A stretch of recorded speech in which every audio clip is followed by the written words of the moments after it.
Bienvenidos, bienvenidas todos. Vamos primero a hacer una prueba como corresponde con el texto online, si se escucha. Si pudiera alguien hacer señas si se escucha bien, ¿vea? Sí, se escucha bien.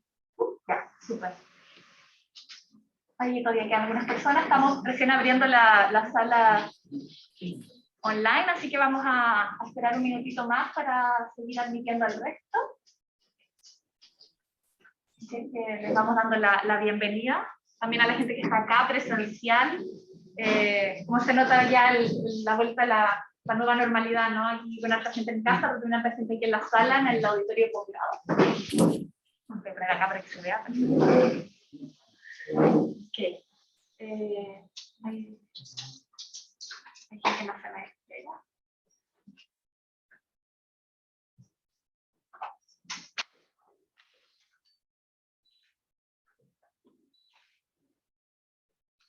Okay. Bueno, vamos a dar inicio entonces a este seminario. Quiero dar entonces nuevamente la bienvenida a todos y todas por el interés en el tema de nuestro seminario, comportamiento violento adolescente, avances desde la evidencia científica. Este seminario está organizado desde el Magíster en Psicología Jurídica y Forense del Departamento de Psicología de la Universidad de la Frontera.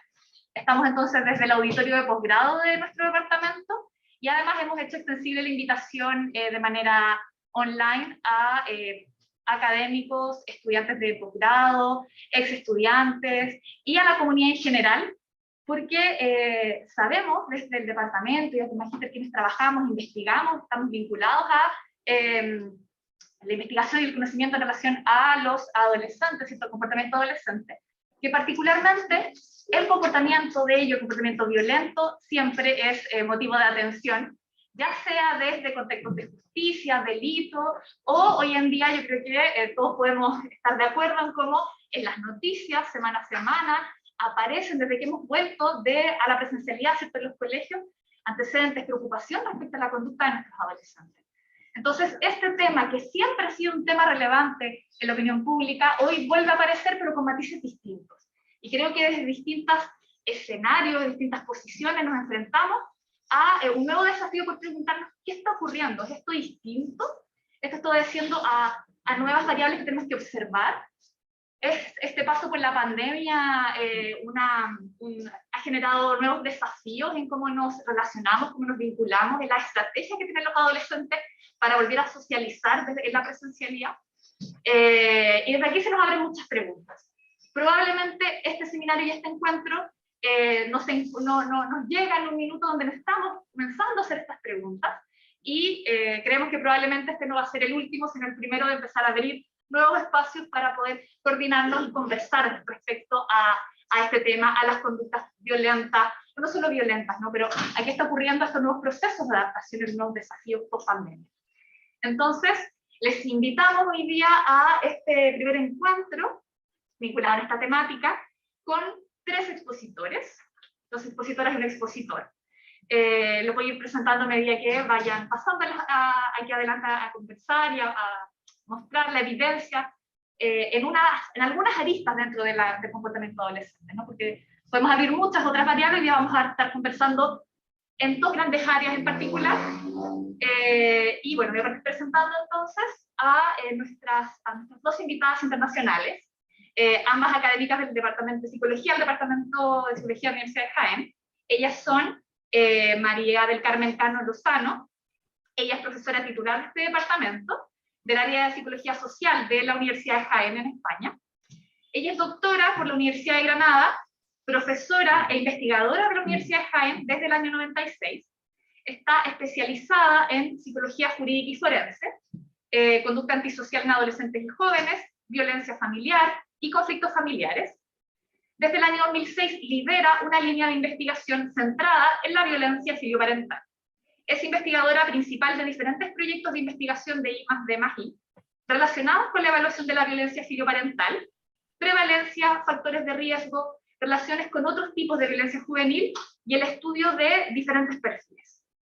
La va a acompañar también en esta presentación la doctora Lourdes Contreras, acreditada profesora titular en el Departamento de Psicología, también del área de Psicología Social de la Universidad de Jaén, doctora por la Universidad de Jaén, experta en menores infractores y justicia juvenil por la Universidad de Jaén, profesora e investigadora de la Universidad de Jaén desde el año 2007, en diferentes proyectos de I+D+I, relacionados con la evaluación de la violencia filioparental, su prevalencia, factores de riesgo y relaciones con otros tipos de violencia juvenil. Su interés de investigación son las variables psicosociales vinculadas a la violencia familiar y a las conductas antisociales y delictivas durante la adolescencia en general, y en particular las conductas de violencia filioparental. Ambas investigadoras van a estar presentando investigaciones en esta línea, y les pedimos a la gente que está online que si tienen inquietudes, dudas, vayan dejándolas en el chat, y vamos viendo ahí espacios para poder recoger esos comentarios, lo mismo que la gente que estamos acá presencial, ¿sí? Así es que vamos a partir, dejamos con ustedes primero a Mari Carmen. ¿Estamos en la presentación? Sí, a ver.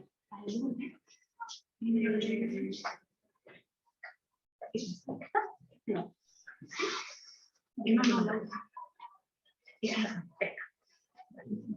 Y acá, y con esto puedes ir avanzando. Sí, tal cual, sí. ¿Probemos?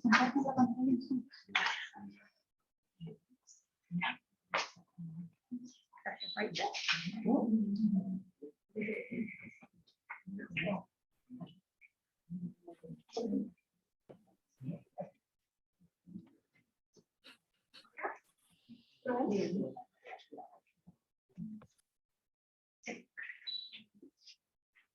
Bien, buenas tardes a todos, a todas las presentes de forma presencial en este seminario. También saludo cordialmente a todos los que están conectados vía online. Agradezco el interés y por participar en esta actividad. Espero que para todos y todas sea provechoso y que podamos aportar pues, el poquito conocimiento que hemos ido desarrollando durante estos años. Me gustaría agradecer al magíster Psicología Jurídica y Forense del Departamento de Psicología de la Universidad de la Frontera, pues haber organizado esta actividad, que bueno, he visto que pues muy gratamente el éxito que ha tenido de audiencia, el interés por la temática, bueno, el esfuerzo que han puesto las personas que han participado en la organización de esta actividad. A Lorena, Ricardo, la profesora Beatriz Pérez, que se encuentra conectada vía online, pero que bueno, está como si estuviera aquí presente, ¿no? Ayudando y colaborando en nuestra visita a la universidad, que por cierto, estupendamente, o sea, nos están tratando fenomenal y esperamos devolver también toda esa atención que estamos recibiendo. Bueno, en primer lugar, me gustaría contextualizar un poco la línea de investigación sobre violencia filioparental. En lugar de exponer directamente todo el contenido, un poco de dar a conocer un poco cómo ha sido nuestra trayectoria y cómo desembocamos en el tema de la violencia filioparental. Nosotros en el año 2008 aproximadamente, nuestro interés de investigación, nada que ver con este tema, estaba relacionado con el análisis del perfil de los menores infractores. Comento especialmente lo que estaba ocurriendo en nuestro país durante unos años anteriores. Entró en vigor la Ley de Responsabilidad Penal de los Menores en el año 2000 y con tan mala suerte que justo poco tiempo después de que entrara en vigor ocurrieron hechos gravísimos realizados por menores infractores y que, tal como correspondía a las medidas judiciales aplicadas en la ley, parecían medidas muy laxas, muy flojas en relación con la gravedad de los hechos que estaban ocurriendo. Fueron hechos muy mediáticos que marcaron un comienzo muy negativo de la ley.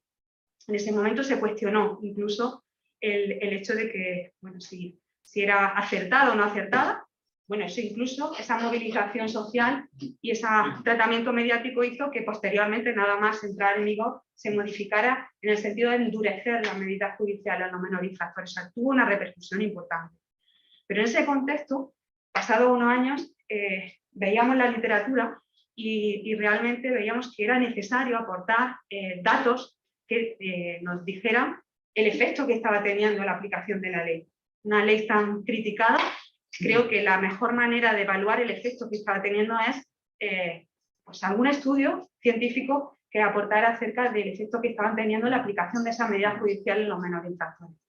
En eso estábamos precisamente cuando, pues haciendo un recorrido por a expedientes judiciales de menores infractores, pues durante bastante tiempo, desde que entró en la ley 2000 hasta 2010, bueno, 2009 concretamente, analizamos ese perfil y de repente, desde el año 2005, 2006, hasta el 2009 que teníamos nuestra revisión, encontrábamos un tipo de delito que había tenido un crecimiento espectacular.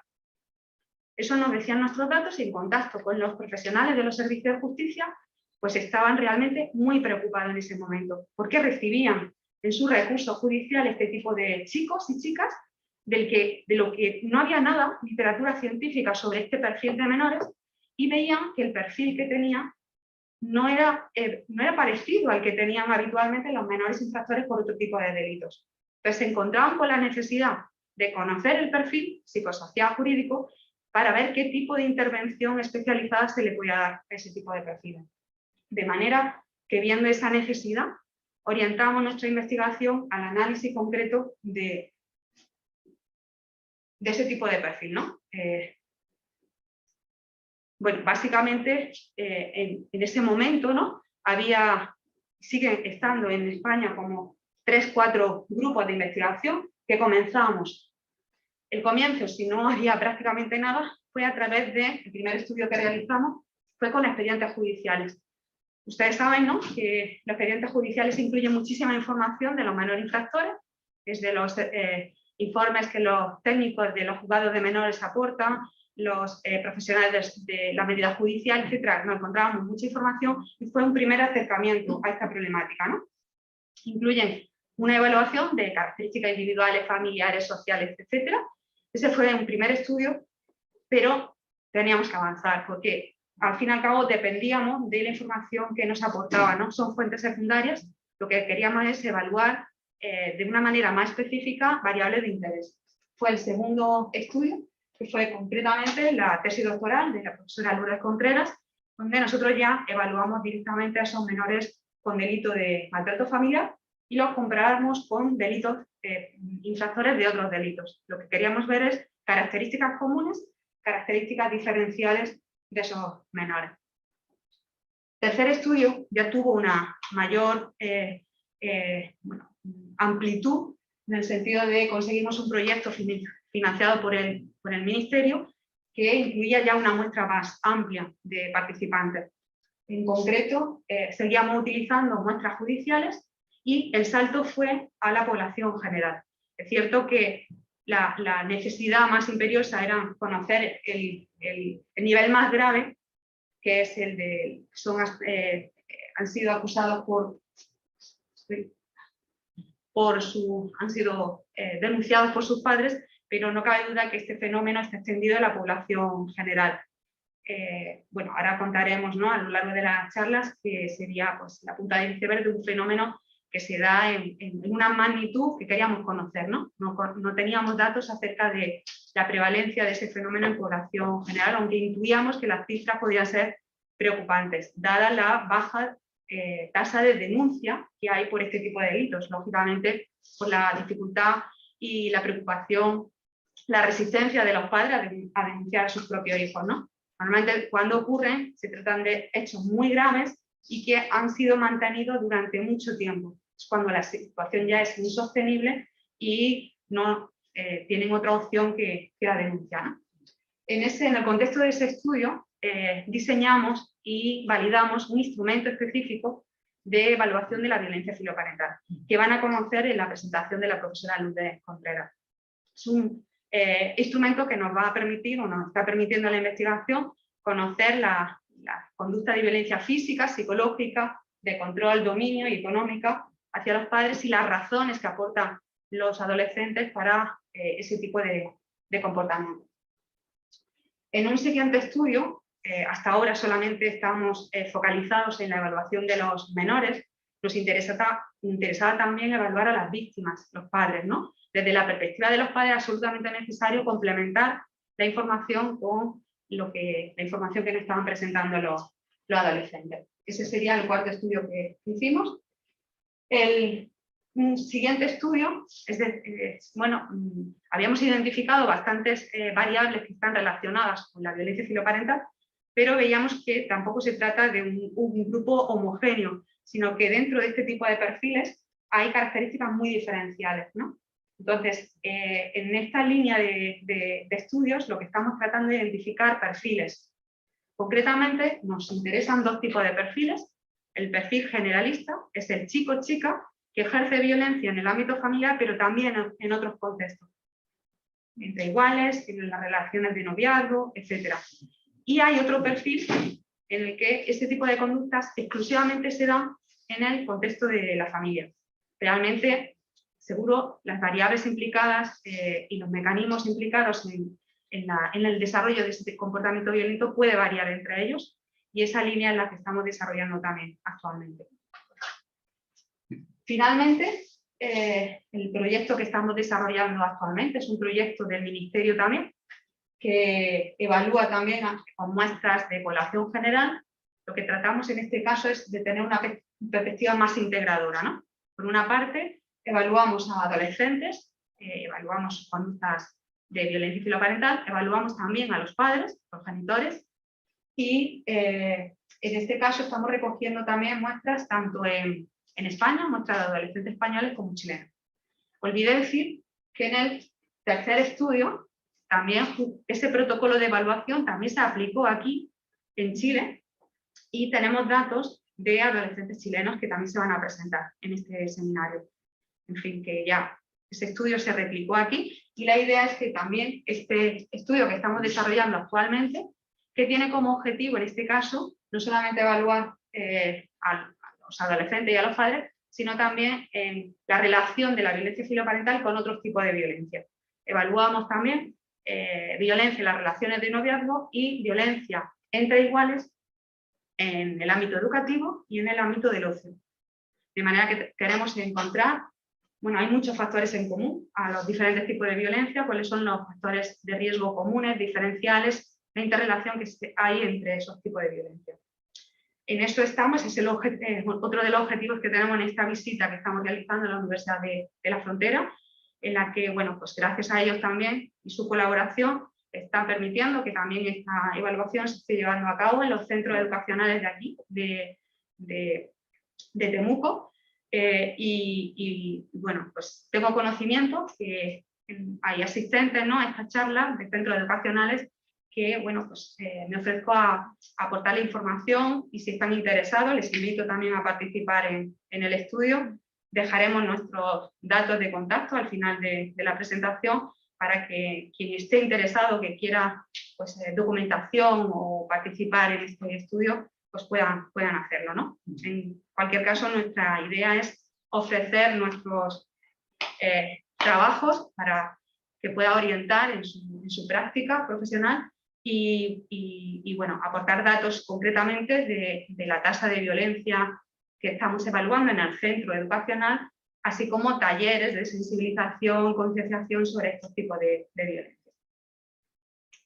Bien, termino también para contextualizar la línea, señalando que además de España y en Chile, estamos desarrollando también estudios en Italia, Ecuador y Colombia. Bueno, pues la idea es que podamos también aportar, ¿no?, lo que hemos ido desarrollando nosotras, pues poquito a poco, ¿no?, en nuestro departamento, en nuestra línea de investigación, pues en otros países. Bien, pues este es el contexto de nuestras investigaciones. Ahora pasaríamos ya realmente a lo que es el contenido de la exposición que queremos hacer, y para ello pues presento a mi compañera Lourdes Contreras, que dará la siguiente charla.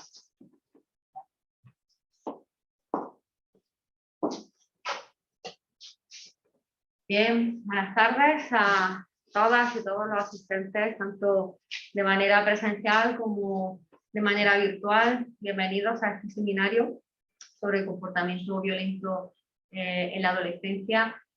Bueno, reitero los agradecimientos al Magíster en Psicología Jurídica y Forense del Departamento de Psicología de la Universidad de la Frontera, por habernos invitado a participar en este encuentro, en este seminario. Esperamos que nuestras presentaciones pues, sean de su interés, no solamente a nivel académico de investigación, sino también obviamente a nivel práctico. Bien, como ha dicho mi compañera, la doctora Cano Lozano, bueno, mi presentación trata fundamentalmente sobre la conceptualización, una aproximación conceptual al fenómeno de la violencia filioparental, es decir, las agresiones de los hijos a los progenitores. Concretamente, voy a comenzar la exposición introduciendo el tema en cuestión, hablando un poco de la evolución conceptual a lo largo del tiempo que ha sufrido pues este fenómeno. También hablaré de las distintas manifestaciones, las formas en las que se manifiesta esta forma de violencia. A continuación pasaré a hablar de lo que es la evaluación de esta forma de violencia intrafamiliar, qué aspectos hay que tener en cuenta a la hora de evaluarla y también, bueno, pues haré mención, como ha dicho mi compañera, a un instrumento que recientemente hemos diseñado y validado para evaluar, un instrumento específico para evaluar esta forma de violencia. Y relacionado con esto, finalmente, pues les presentaré bueno, una serie de datos de nuestros estudios que informan acerca de la prevalencia de este fenómeno, no solamente en España, sino también, bueno, pues en Chile, ¿no? Bien, la violencia durante la adolescencia, la violencia juvenil es un hecho en nuestra sociedad, está presente desgraciadamente en nuestra sociedad, se manifiesta en diferentes contextos, en el colegio, la calle, la comunidad en general y también en diferentes relaciones interpersonales, pues, roles iguales, relaciones de noviazgo y en el caso que nos ocupa, concretamente aquí, pues en las relaciones familiares, ¿no? Lo que se conoce como violencia filioparental. Como ha dicho mi compañera, en España se ha producido un incremento espectacular desde aproximadamente el año 2005-2006 de este tipo de casos, ¿no? De forma que podemos hablar de que se ha convertido en un problema social en España, ¿no? Esto, lógicamente, ha despertado el interés de profesionales que trabajan con familias, con adolescentes y demás, de investigadores también, pero también a motivo de preocupación para la sociedad en general. Motivado también en parte por las noticias que desgraciadamente nos encontramos con relativa frecuencia a los medios de comunicación en España, ¿no? Les voy a mostrar a continuación algunos ejemplos de noticias que nos encontramos a diario sobre esta forma de violencia, ¿no? Por ejemplo, un menor, esto es Granada, un menor de 14 años agrede a su madre en Maracena por no darle permiso para ir a una fiesta. La madre acabó en urgencias por las lesiones recibidas. Otro caso, internado un menor que agredió a su madre con una cuchilla tras quedarse sin internet. Le voy a leer porque no se ve muy bien, le voy a leer un poquito lo que dice así de manera resumida. Dice, esta es la aparente explicación de la última agresión, y lo ponen en negrita, de un hijo a sus progenitores, un adolescente de 14 años, que atacó a su madre y le clavó en la mano una cuchilla tras decirle esta que no podía ayudarle a recuperar la conexión que tenía en casa porque se había interrumpido, ¿no? Otra noticia, condenado por agredir a su madre por no plancharle un pantalón. Este chico llegó, menor de edad, llegó a casa al borde de la madrugada para coger algo de ropa, se incendió porque su madre, que se enfadó mucho porque su madre no le había planchado un pantalón. No era la primera vez que ocurría, el chaval llevaba meses intimidando a su progenitora, pero aquella noche fue especialmente conflictiva. Y por último, fue detenido un joven de 20 años por agredir a su madre. La discusión, según el hijo, se inició por discrepancias sobre la relación con su madre. Solamente una... ¿Perdón? Dime. ¿La agresión solo se refiere física? ¿No hay agresión psicológica? Aquí hablan de que lo que motiva la denuncia o la llamada a la policía es una lesión física. Pero ya están dando pistas de que no es la primera vez que ocurre, que llevaban tiempo con discusión. Ahora hablaremos sobre este tema. Entonces, esto es una pequeña muestra de lo que bueno, nos encontramos con relativa frecuencia a los medios de comunicación. ¿Pero qué es la violencia filioparental? ¿A qué nos referimos? Bien, no es un fenómeno nuevo. Ya en el año 1979, Harbin y Madden hablaban de un síndrome, el síndrome de los padres maltratados. Estos autores se referían con este síndrome a agresiones físicas, exclusivamente a agresiones físicas, y a agresiones y amenazas de daño físico hacia los padres. Con el paso del tiempo, el concepto sí que ha ido evolucionando y se han ido incorporando diferentes elementos que hay que tener en cuenta para hablar de violencia filoparental, ¿no? Entonces ya se incluye, en el 2001, se lanza una de las definiciones más afectadas a nivel internacional, por Cochrane, ¿no? Y ya se habla de violencia física, psicológica y económica. Y además, estas conductas se ejercen para obtener poder y control y dominar a los padres. Más recientemente también se habla de que para considerar violencia filoparental hay que tener intención y conciencia. Es decir, la intencionalidad y la conciencia son elementos necesarios para hablar de violencia filoparental. Y además es necesario excluir episodios aislados de violencia. Es decir, tiene que haber cierta reiteración de este tipo de conductas, ¿no? Respecto a la forma en la que se manifiesta los distintos tipos de violencia filoparental, pues, en primer lugar tenemos la violencia física, la más fácil de identificar, ¿no? Se refiere a cualquier daño corporal infligido, incluye actos como golpear, dar puñetazos, bofetear, dar patadas y demás, ¿no?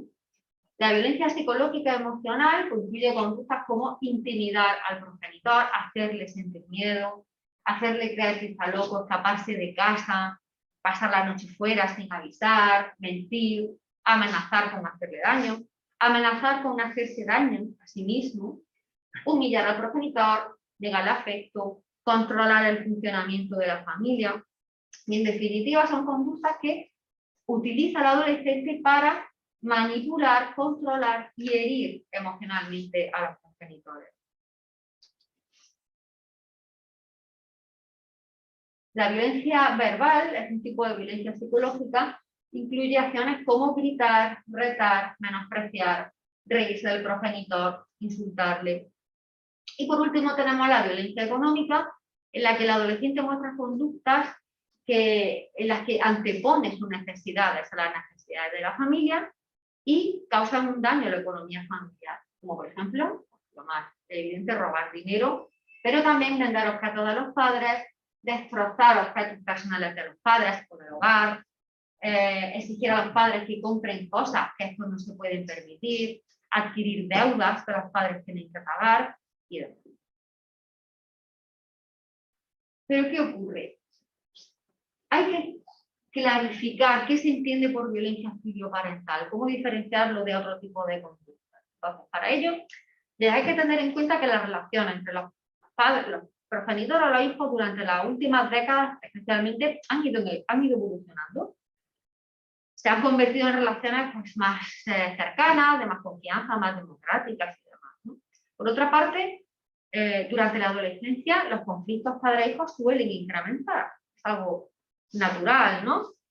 Los adolescentes van buscando autonomía, independencia, saltarse los límites, rebeldía, mientras que los padres pues, tienen que imponer límites, normas y demás, ¿no? Con lo cual, la tensión familiar suele incrementar durante la adolescencia, pero hay que marcar un claro límite entre lo que es el trato a los padres y lo que podemos considerar conductas conflictivas durante la adolescencia que podemos considerar normales, ¿no? Habitual durante este periodo, ¿no? Cuando hablamos de violencia filoparental, el adolescente ejerce una relación de abuso hacia los padres. Abusa, intenta controlar y dominarlo. Es decir, no estamos hablando de una conducta habitual y normal, normalizada, podemos decir, ¿no? Sí es cierto que, como al hilo de lo que ha comentado el compañero, el maltrato no suele aparecer de forma súbita, es decir, aparece en un continuo. Va de menos a más, entonces quizás las lesiones físicas ya es el último paso, ¿no? Pero antes han ocurrido otras cosas, como han visto en las noticias, en los pequeños extractos de las noticias, ¿no? No es la primera vez que ocurría esto, hay una historia ya de mala relación y demás, ¿no? Entonces, anteriormente aparecen episodios de rabietas, malas contestaciones, desobediencia. Entonces, los padres solo saltan la alarma cuando ya ven que no pueden controlar las conductas, más cuando empiezan a considerar que es un problema, ¿no? Y eso tiene, pues, obviamente, una serie de repercusiones, ¿no? De dificultad a la hora de intervenir, por ejemplo, ¿no? ¿Qué sabemos de las cifras? Bien, nosotros, bueno, aquí les muestro las cifras de la Fiscalía General del Estado. Anualmente la Fiscalía elabora una memoria anual donde habla de distintos tipos en población adulta, en población de menores y demás. Estos son los datos de menores, ¿no? Estos son los datos, los últimos datos de la última memoria, que suele salir por septiembre, relativa al año anterior, ¿no? Entonces aquí ven la gráfica, ¿no? Los últimos son los de 2020. Y como ven, bueno, no sé si lo aprecian, pero bueno, en el 2020 hay un total de 4.699 expedientes incoados, es decir, iniciados en justicia juvenil, por este motivo. El último año es ligeramente inferior a los dos anteriores, pero tal y como dice en la memoria de la Fiscalía, en el 2020 desciende la criminalidad juvenil en general. ¿Por qué? Bueno, ¿qué ocurrió en el 2020? La pandemia, ¿no? Entonces, con la pandemia, cuando surge la pandemia, pues confinamiento, restricciones horarias, todo eso obviamente ha hecho que la criminalidad disminuya, porque no hay adolescentes, no hay jóvenes, no en las calles, obviamente, ¿no? Entonces, eso lógicamente se traduce también, se traslada a la violencia filoparental, y de hecho, muchos de los factores que desencadenan, no que están a la base, pero que desencadenan episodios de violencia están relacionados con factores externos, grupo de iguales, consumo de drogas, salida, horario y demás, ¿no?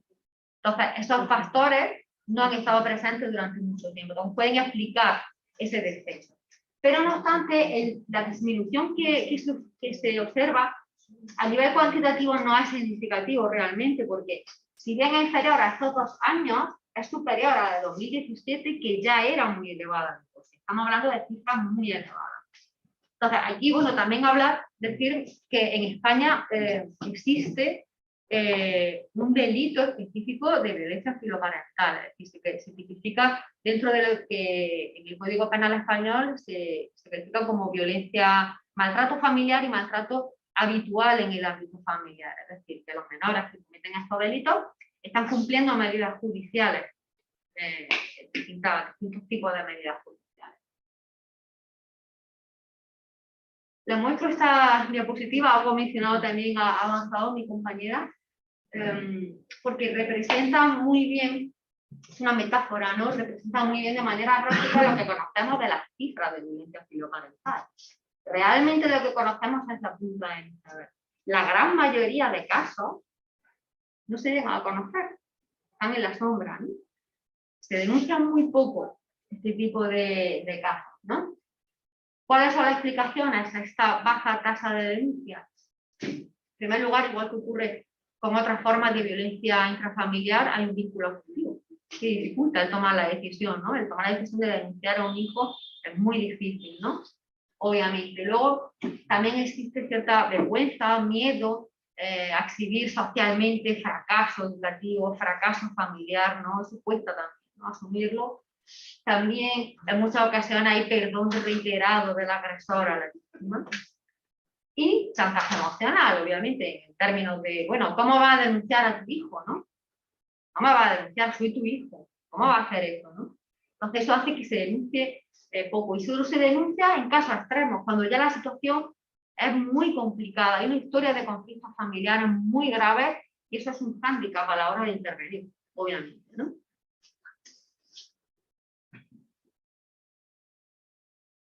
Entonces, esas son las cifras oficiales. ¿Cómo conocer la magnitud de este fenómeno en la sociedad?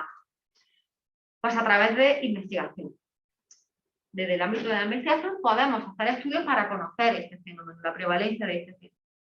Aquí decirles que si bien el estudio de esta forma de violencia familiar inicialmente tuvo su auge en Estados Unidos y Canadá, con el paso del tiempo ha ido cambiando. De forma que España se ha convertido en uno de los países que más producción científica genera en torno a la violencia filoparental. Les pongo aquí bueno, los datos sobre un monográfico que hemos editado muy recientemente en la revista Frontiers in Psychology, un monográfico específico dedicado a la violencia filoparental. ¿Vale? De 2021, si alguien está interesado, pues les pasamos el link, está en abierto y lo pueden consultar, ¿no? Entonces, respecto a los estudios que analizan la prevalencia, la magnitud del fenómeno, también existen discrepancias en las cifras. Motivos, en primer lugar, el tipo de muestra que se utiliza. Pueden ser muestras judiciales, con menores que ya han sido denunciados, muestras clínicas o muestras de población comunitaria, ¿no? De población general, que son las que más nos acercan a las cifras reales de este fenómeno, ¿no? También depende del rango de edad que se utilice en la muestra, ¿no? Depende, hay estudios que hablan de los 12 a los 15 años, de los 14 a los 18, en fin, eso también hace que las cifras vayan bailando, ¿no? El tipo de informantes que se utilice, si son los hijos o son los progenitores. Cuando son los progenitores parece que las cifras son más bajas, cuando son ellos los que informan, ¿no? Que cuando son los propios adolescentes los que informan de su conducta violenta, ¿no? Y luego también el criterio para determinar la presencia de violencia filoparental. Podemos encontrar estudios que utilizan un criterio de tolerancia cero, en el cual, aunque haya una conducta de violencia filoparental, se entiende que existe violencia filoparental, y luego están los estudios donde utilizan un criterio de violencia reiterada, es decir, es necesario que haya un mínimo de conductas en un periodo de tiempo para hablar de violencia filoparental, que en realidad va en la línea de la propia definición del fenómeno, ¿no? Se habla de que hay que evitar o no tener en cuenta los episodios aislados de violencia. Además, otro de los factores que influyen en la disparidad de cifras es el tipo de instrumento que se utilice, ¿no? Entonces, hasta hace relativamente poco, los instrumentos que había pues eran muy pocos y muchos eran ad hoc. Los que había, algunos no estaban validados, los que estaban validados pues incluían muy pocos ítems para evaluar las conductas, que incluía solo violencia física y psicológica, o física y verbal y demás, ¿no? Y bueno, pues en realidad para evaluar verdaderamente la violencia filoparental hay que tener, hay que incluir la mayor variedad de gamas de conductas, ¿no? Para evaluarla, ¿no? Y además también hay una dimensión importante, un componente importante sobre la violencia filoparental, que es ese deseo de controlar y dominar a los padres. Eso no había sido incluido en ningún instrumento hasta la fecha, ¿no? Entonces, eso nos llevó a plantearnos la necesidad de diseñar un instrumento que incluyera todos estos elementos que nosotros consideramos que son fundamentales para evaluar integralmente esta forma de vida. Bien, pues como les digo, hemos diseñado y validado recientemente el cuestionario de violencia filioparental PEVIFIL, se llama así, ¿no? Este instrumento, que se ve muy pequeñito, no se ve bien, ¿no? Yo les explico. Este instrumento ha sido validado en muestras españolas, tanto con población de adolescentes, población de jóvenes y también en versión progenitores. Y además también ha sido validado en muestras chilenas. Muestras chilenas en un estudio anterior que ha comentado mi compañera, también recogimos datos sobre una serie de variables y validamos este instrumento tanto con muestras de adolescentes como muestras de jóvenes chilenos. Paso a describirle un poquito el instrumento en sí, ¿no? Este ítem está compuesto por un total de 14, una vez que inicialmente era más largo, pero una vez que se validó, pues se quedó reducido, ¿no? Tiene 14 ítems paralelos, es decir, 14 ítems se evalúa la violencia hacia el padre y 14 hacia la madre, ¿no? Y evalúan conductas de violencia psicológica, física, económica y también incluye conductas de control y dominio hacia los progenitores, ¿no? Entonces, en la versión de adolescentes, estos tienen que informar con qué frecuencia han emitido cada una de esas conductas, el padre o la madre, en un periodo de tiempo, normalmente en el último año. En el caso de los padres, pues se les pregunta si su hijo ha mostrado esa conducta en el último año, ¿no? La frecuencia con la que ha mostrado esa conducta. Además, en el instrumento incluimos 8 ítems que evalúan las razones para mostrar ese tipo de conducta, ¿no? Que están agrupadas en razones de tipo instrumental y razones de tipo reactivo. Y ahora pasaré a explicar a continuación. Las propiedades psicométricas del instrumento son muy adecuadas. De hecho, en un estudio reciente, una revisión sistemática reciente, pues se concluye que el PEVIFIL se posiciona como el primero de los 3 instrumentos que muestran mejores propiedades.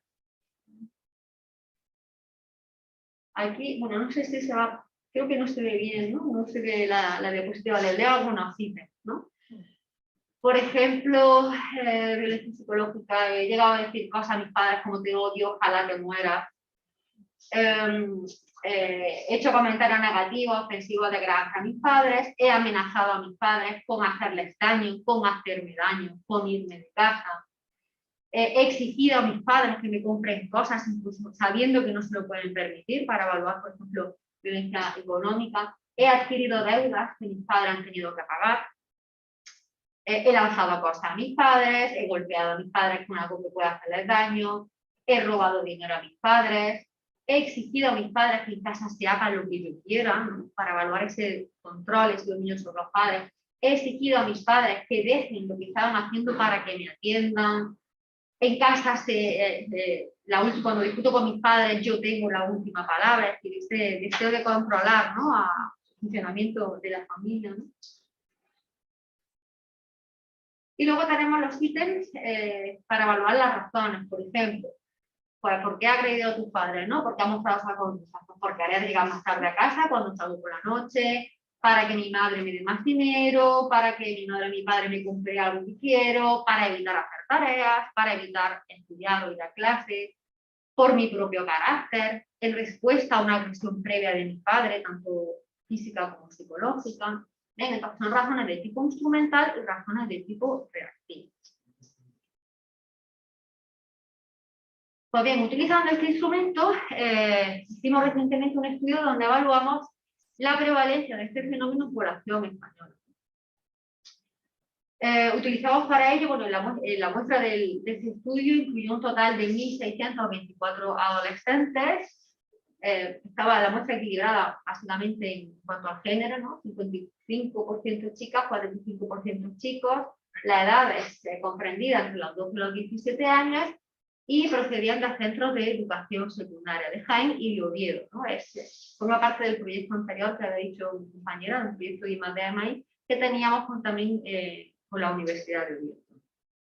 En este caso utilizamos el CEDIFI y además nosotros utilizamos el criterio de violencia reiterada, es decir, tiene que haber un mínimo de conductas durante el último año para considerar que existe violencia filoparental. Bien, pues aquí les muestro los porcentajes de las distintas formas de violencia para el padre y para la madre. El madre es el verde y el padre es el naranja, ¿no? Entonces, como ven, la violencia más habitual es aquella que tiene que ver con conducta de control y dominio hacia los padres, seguida de la violencia psicológica, económica y la física, obviamente tiene unos porcentajes más, afortunadamente, más inferiores, ¿no? Encontramos diferencias en función del género de la víctima en la violencia económica y en la violencia de control dominio, donde las madres, bueno, hay un porcentaje significativamente superior de madres que reciben conductas de violencia económica y de control dominio respecto a los padres. Violencia psicológica y física está más equilibrada. Respecto a las diferencias, los tipos de violencia en función del género del agresor, bueno, pues encontramos diferencias en la violencia psicológica y en la violencia de control y dominio, en el que hay un porcentaje significativamente superior de chicas que ejercen conducta de violencia psicológica y control y dominio hacia la madre, o sea, el de la madre, respecto al porcentaje de chicos, ¿no? Chicas muestran conductas más agresivas, ¿no? O hay más frecuencia de chicas, más porcentaje de chicas. Respecto a la violencia hacia el padre, también encontramos diferencias, pero en este caso en la violencia psicológica y la económica, en la que también hay un porcentaje significativamente superior de chicas que ejercen conducta de violencia psicológica y económica hacia el padre respecto al porcentaje de chicos.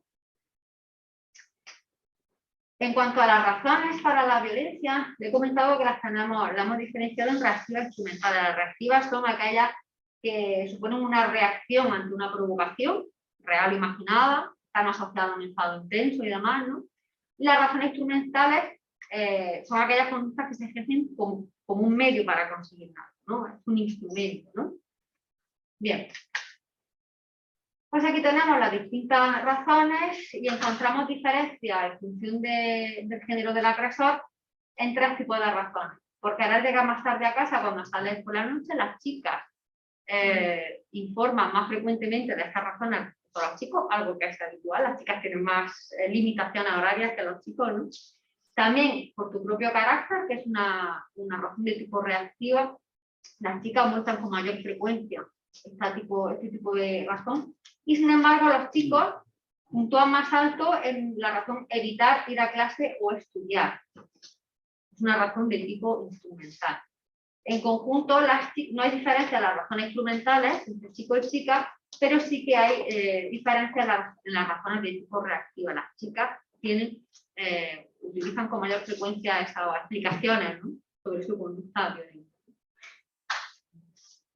Bien, pues estos serían los datos. En población española paso a continuación a describir los datos de prevalencia en población chilena.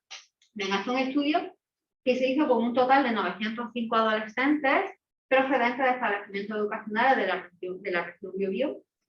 En este caso había un 62,5% de chicos y un 37,5% de chicas, con edades comprendidas entre los 12 y los 17 años. Igualmente se utilizó el criterio de violencia reiterada, ¿no?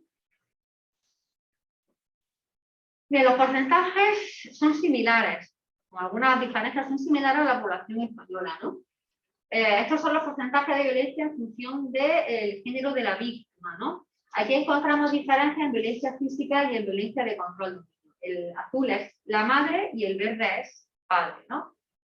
Encontramos que hay un mayor porcentaje, un porcentaje significativamente superior de madres que reciben conductas de control y dominio por parte de los hijos, y sin embargo hay un porcentaje significativamente superior de padres que reciben conductas de violencia física de sus hijos. El resto de violencias están equilibradas, ¿no? Respecto a las diferencias en función del género del agresor, verde chicos, gris chicas, ¿no? No encontramos diferencias estadísticamente significativas. Los porcentajes están estadísticamente equilibrados. Esto serían las agresiones hacia la madre. Y en las agresiones hacia el padre, los porcentajes están muy equilibrados según el género del agresor, pero sí que encontramos diferencias en la dimensión de control y dominio, donde las chicas, un porcentaje significativamente superior de chicas que tienen conducta de control y dominio hacia el padre respecto al porcentaje de chicos. Y respecto a las razones, los resultados son muy similares a la población española. Razones instrumentales están muy equilibradas, no hay diferencias. En razones reactivas, las chicas presentan una mayor frecuencia de este tipo de razones, ¿no?, respecto a los chicos. Bueno, pues para finalizar mi presentación, decir que la mayoría de los estudios que se han llevado a cabo sobre prevalencia en realidad se han llevado a cabo con adolescentes o con jóvenes con edad entre 18 y 25 años, pero que informan de manera retrospectiva, es decir, con periodos, haciendo referencia al periodo durante la adolescencia. ¿Pero qué ocurre? Que la violencia filoparental no acaba durante la adolescencia. De hecho, muchos jóvenes, al menos la mitad de los jóvenes adultos, siguen conviviendo con los padres, por lo cual la violencia filoparental parece ser que puede ser un fenómeno que vaya aumentando en importancia en este tramo de edad, ¿no? Entonces, un criterio para diseñar investigaciones podría ser la convivencia entre el agresor y la víctima, ¿no?, con estas edades, ¿no?, aquí 18 años, ¿no? De manera que, bueno, en futuros estudios de violencia filoparental sería interesante incluir a jóvenes que convivan con sus progenitores. De hecho, esa es una de las líneas de investigación que estamos llevando a cabo en la escuela, dentro de nuestro grupo de trabajo. Bien, no me extiendo más. Muchas gracias por su atención. Si tienen, no sé si damos espacio para las preguntas o lo dejamos para más adelante, luego cuando termine la presentación, si les parece. Gracias. Pues muchas gracias y doy paso a mi compañera.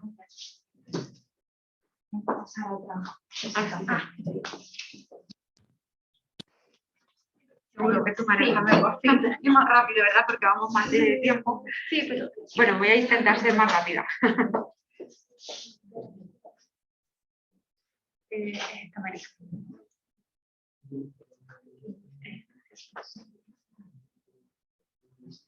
Eso es.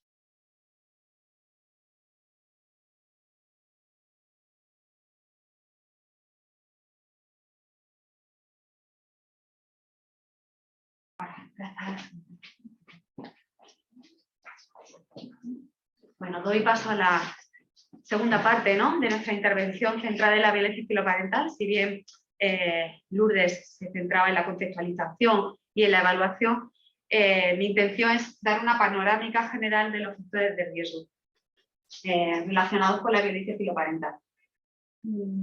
Básicamente, hay distintos marcos teóricos que nos pueden servir, ¿no?, como guía para el análisis de este tipo de violencia. Es muy habitual, ¿no?, para otro tipo de comportamientos violentos hacer referencia a los modelos ecológicos, ¿no? En este sentido, se puede estructurar muy bien la investigación actual sobre el tema en la identificación de variables a distintos niveles y diferentes tipos que están implicadas en este comportamiento violento, desde variables individuales, familiares, sociales, etc. Entonces, mi intención con esta charla es al menos que tengan un visionado general de la investigación que se ha desarrollado durante los últimos años. Es cierto que es el tipo de violencia intrafamiliar que pues, ha sido más reciente, ¿no?, como objeto de estudio e investigación, pero bueno, en la última década la verdad que han aumentado muchísimo las investigaciones, los estudios científicos sobre esta temática. Como señalábamos, en el caso concretamente de nuestro país, la investigación y los artículos científicos quizás sea uno de los países que están a la cabeza de este tipo de investigaciones. En realidad, si nos centramos en variables de tipo individual, fíjense pues, el tipo de variables que han sido objeto de análisis y de relación con la violencia filoparental. Hemos analizado, los datos ya se han presentado con respecto al género, las diferencias de género y diferencias de edad, tanto de agresores como de víctimas. En realidad hay matices, ¿no?, que voy a intentar, en la medida de lo posible, sintetizar lo máximo posible. En muestras de población general, no sé si han podido apreciar que prácticamente no hay diferencias en la violencia entre chicos y chicas, se da por igual. Cierto que hay distintos matices en función del tipo de violencia. En muestras judiciales eso cambia. Es decir, y corresponde, igual que con muestras judiciales, que los chicos son mayores en número, pero es cierto que también tienen que saber que en chicas menores infractoras, la inmensa mayoría son por este tipo de delito. Es decir, con ese tipo de matiz. Con respecto a la edad, se comprueba que si acotamos en la edad de la adolescencia, el mayor número de comportamientos violentos se da en la adolescencia intermedia. Luego declina un poquito, pero sin embargo interesa, como se ha señalado, aunque principalmente la investigación se ha centrado en el periodo de la adolescencia, cada vez hay más estudios, entre ellos nosotros estamos iniciando esa investigación, teniendo en cuenta que los jóvenes retrasan el momento de la independencia, siguen conviviendo con los padres, este tipo de conflictos siguen, y seguramente lo hagan con un patrón diferente también. Es decir, que eso hay que también investigarlo, ¿no? Se han analizado también aspectos como la salud mental. Es cierto que por definición, si hay presencia de un trastorno del comportamiento grave, realmente como tal no se identifica como este tipo de violencia, porque la violencia estaría causada fundamentalmente por ese factor, ¿no? Pero bueno, sí que se constata la presencia de otro tipo de trastornos y alteraciones del comportamiento en este tipo de casos.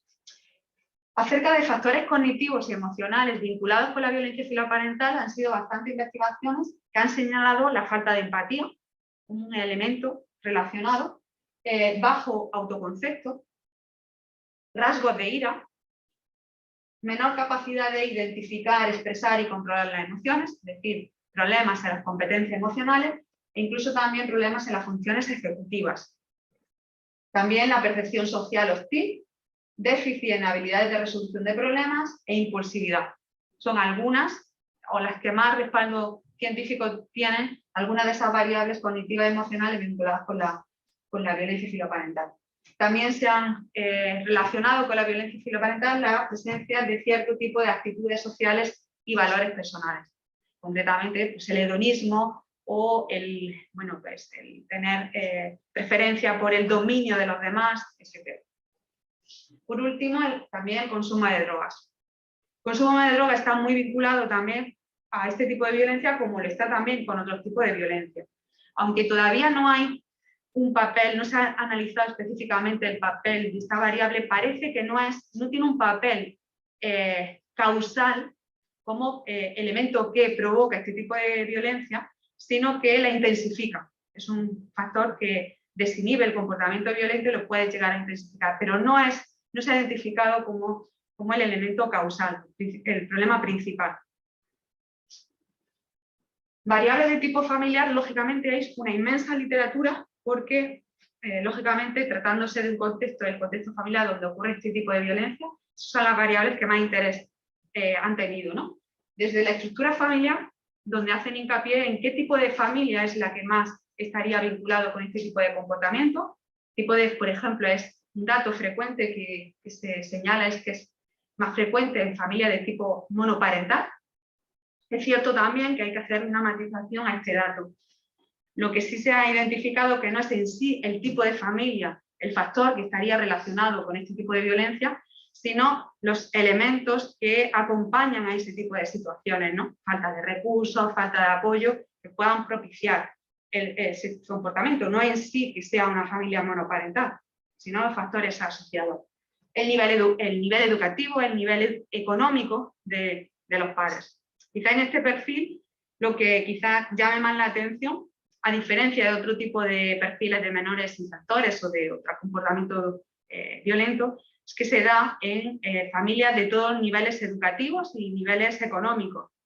Es decir, que bueno, llamaba mucho la atención, como decíamos allí, familias bien acomodadas económicamente y con estudios incluso universitarios y de doctorado o con cargos importantes que igualmente sufren este tipo de problemática en la familia, ¿no? Entonces se dan todos los tipos de estatus económico y educativo. Se ha estudiado lógicamente la dinámica familiar. Se trataba de analizar cuáles son los estilos educativos que más frecuentemente estarían relacionados con este tipo de violencia y se ha encontrado que los que utilizan un estilo educativo severo, ¿no? Con el uso del castigo físico, psicológico, etcétera, serían aquellos que más vinculados están a este tipo de violencia e igualmente los estilos permisivos. Además de los estilos educativos generales, se han analizado en diferentes estudios las dos dimensiones que configuran los estilos educativos, por una parte el control parental y por otra parte la calidez parental.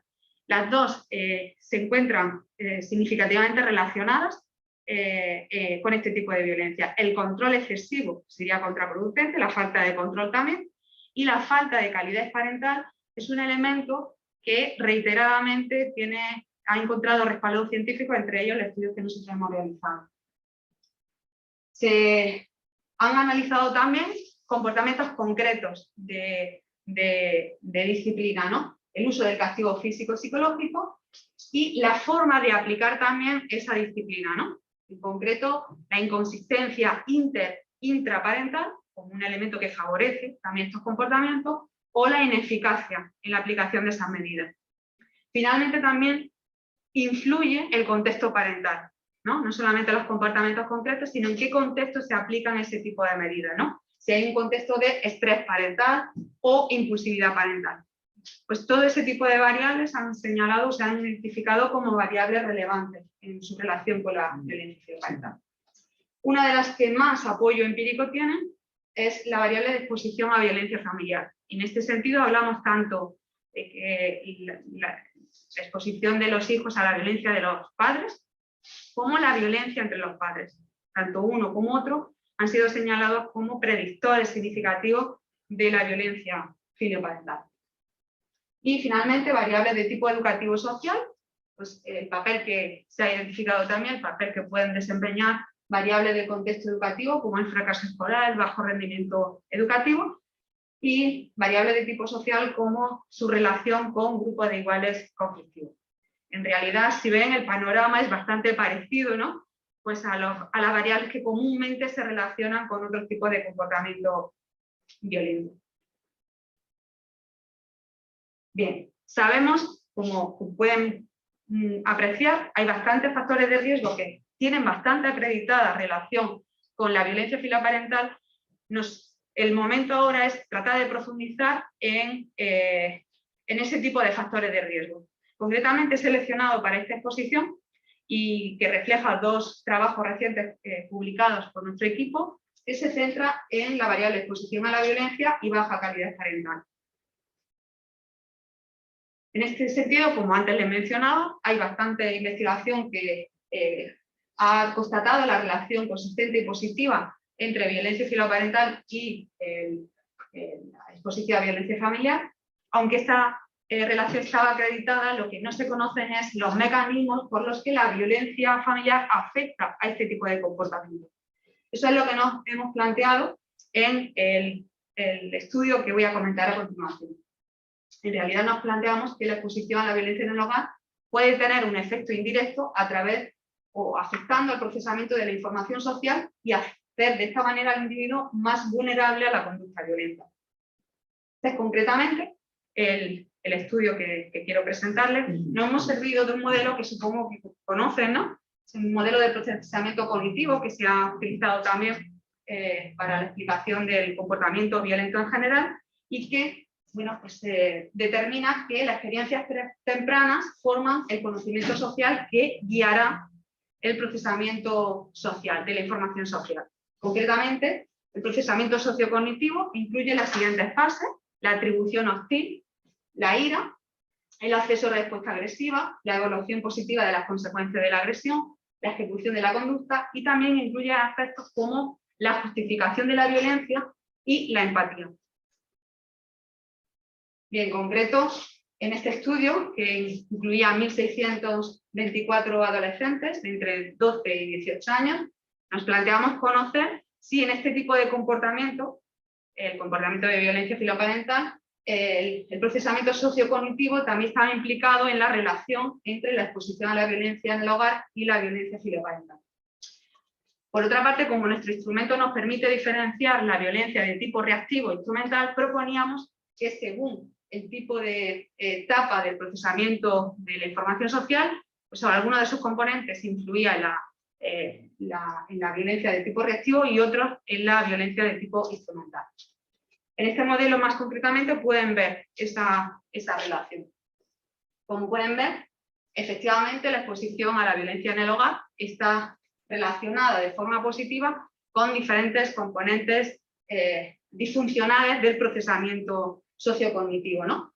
Con atribución hostil, con la ira, la anticipación del acceso rápido a la respuesta agresiva, la anticipación de consecuencias positivas y con la justificación a la violencia. Y como proponíamos, no en todos los componentes, pero algunos de ellos pues estaban vinculados con la violencia filoparental de tipo reactivo, concretamente la ira y el acceso de la respuesta agresiva, y otros componentes como la exposición, la anticipación de consecuencias positivas de la agresión y la justificación de la violencia a la violencia filoparental de tipo instrumental. He presentado el modelo en referencia a la madre y los mismos resultados nos salen, se pueden apreciar en referencia al padre. Es decir, que bueno, en principio hemos identificado algunas de las variables del procesamiento de la información social que sí que están implicadas en esa relación. No es la única explicación o los únicos efectos que va a tener, lógicamente, la exposición a la violencia en el hogar, pero son variables de interés que luego comentaré rápidamente también las implicaciones prácticas que pueden tener estos resultados, ¿no? Por otra parte, otra de las variables que ha llamado bastante la atención en la investigación sobre violencia filoparental es la baja calidez parental. En una problemática como la que estamos señalando, quizás como es más fácil visibilizar el problema del bajo control parental, la dificultad de control parental, ¿no? La escasa autoridad, el ejercicio del control hacia los hijos. Sin embargo, una cosa que nos sorprendió desde el principio de nuestras investigaciones es esta variable concretamente, la percepción de falta de afecto de los hijos hacia los padres. Bueno, quizás, como digo, no es una de las variables que seguramente hubieran interesado, me interesaba más el control. Y concretamente, en el estudio que realizamos en el 2014, con muestras judiciales, encontramos entre menores infractores por este delito y por otros delitos, no hay tantas variables que se diferencien, ¿no? O que los diferencian. Pero esta concretamente sí. Los menores con delito de maltrato percibían menos calidez parental y más críticas por parte de los padres que los jóvenes acusados por otro tipo de delitos y por otro grupo de jóvenes no infractores. Sin embargo, la falta de calidez parental como factor de riesgo, claramente identificado no solamente en nuestras investigaciones, sino en otras más, no explica por sí sola cómo esto puede llevar al joven, al chico, a la chica, a desarrollar un comportamiento violento hacia sus padres. este tipo de relación puede estar influida por otras variables. Eso es lo que nos planteamos en este estudio que les presento, que es analizar el papel de variables cognitivas, emocionales y sociales en la relación entre calidez parental percibida y la violencia también, separando de tipo reactivo e instrumental, con una muestra también de adolescentes entre 12 y 18 años. El modelo, como pueden ver, en una primera parte se refiere a la calidez del padre, la crítica del padre, la calidez de la madre, la crítica de la madre, y como ven en el modelo, encontramos que se relacionan esos dos componentes con la atribución hostil, con la ira y con la relación con iguales conflictivos o desviados, ¿no? Lo que es la falta de calidez parental y la crítica parental. A su vez, la atribución hostil y la ira se relacionaría con la violencia filoparental de tipo reactivo, y la relación con grupo de iguales, que como ven, les voy a decir que la siguiente variable es consumo de sustancias. Es muy habitual en la literatura, ¿no?, que esos dos componentes estén vinculados, ¿no? Consumo de drogas y grupo de iguales explicaría la violencia filoparental tanto de tipo reactivo como instrumental. En definitiva, es un intento por conocer cuáles son los mecanismos psicológicos, cognitivos, emocionales y sociales que están implicados entre determinados factores de riesgo ya acreditados y la violencia filoparental. Este es el mismo modelo también para el padre, que coincide también con los resultados que le expliqué. Bien, este es demasiado dato, ¿no? Demasiado dato y resultado de investigación. Sería también oportuno señalar para los que están asistiendo y necesitan también ver, ¿no?, la aplicación práctica que puedan tener estos resultados. Pues me parece que es absolutamente necesario tener conciencia de la necesidad de programas de prevención y de intervención con hijos expuestos a violencia en el hogar, para reducir el riesgo de transmisión de la intergeneracional de la violencia. Hemos visto la exposición en casa de la violencia, tanto por parte de los padres hacia los hijos como entre los padres, es un factor predictivo muy, muy potente. Por tanto, merece la pena esos programas de prevención de niños o niñas expuestos a este tipo de violencia.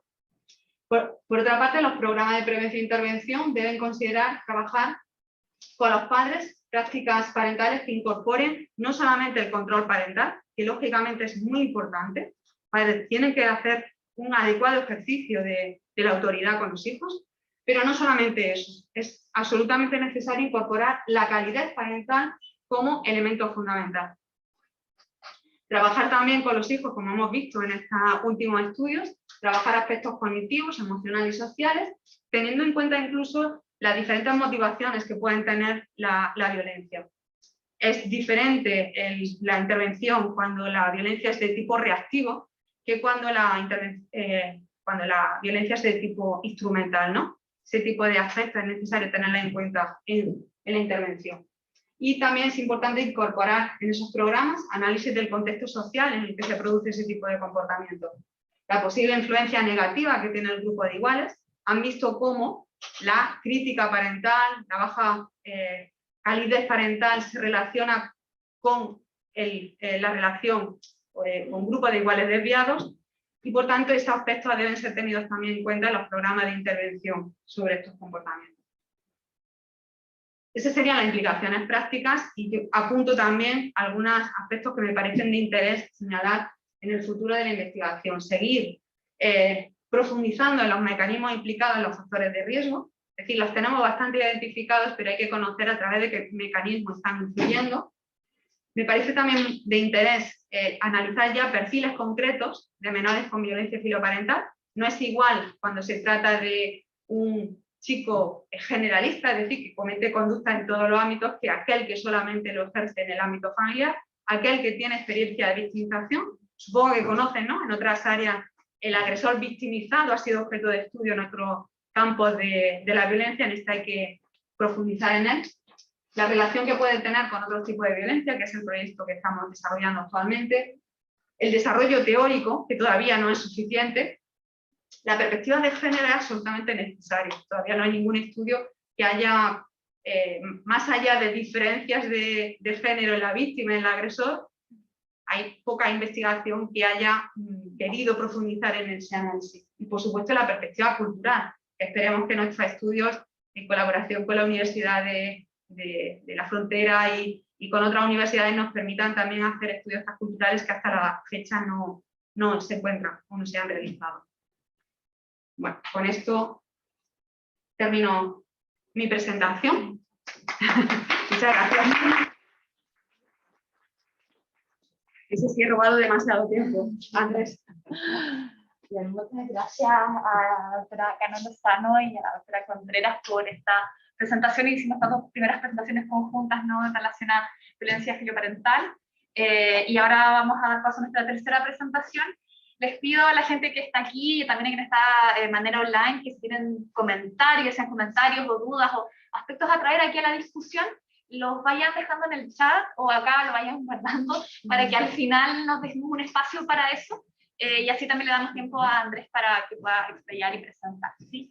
Así que ahora voy a presentar a nuestro tercer expositor, Andrés Concha Saldacao. Él es psicólogo, licenciado en psicología, magíster en psicología y candidato a doctor en psicología de la Universidad de la Frontera. Desde el año 2012 se desempeña como docente universitario en el área de metodología cuantitativa, estadística y psicometría en pregrado y magíster en el departamento de psicología de nuestra universidad. También ha realizado docencia en las mismas temáticas en otras 5 universidades del sur de Chile y como investigador es responsable de una línea en el ámbito de valores y comportamiento antisocial y delictivos en la adolescencia. Dirige actualmente el proyecto Valores Individuales y Conducta Antisocial Violenta en Adolescentes. Es asesor de otras líneas de investigación de académicos de nuestra universidad en variados temas como desadaptación social, toma de decisiones en sistemas de protección de la familia, estigma de aborto y rendimiento cognitivo con el WIS-5, proyectos en donde es coinvestigador y coautor en publicaciones científicas. Hoy Andrés nos va a estar compartiendo entonces resultados en relación a su proyecto de investigación de valores individuales y conducta antisocial violenta. Buena presentación.